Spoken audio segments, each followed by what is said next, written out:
In this video, I'm going to show you how you can add collaborators to your Gumroad store. So if you find the video helpful, don't forget to subscribe and like it. So if you have created a product with another person, you can add them as a collaborator so they can receive a cut from the revenue generated by a specific product. So just go to this left sidebar menu and click this option.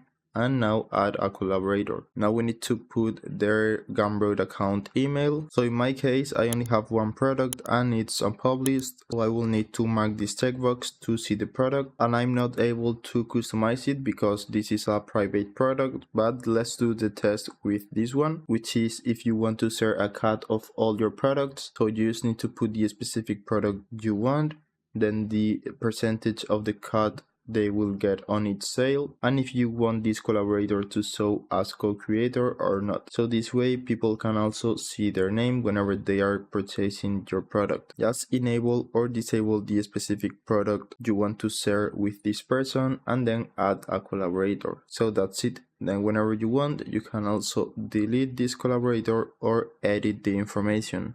I hope it was helpful and thanks for watching.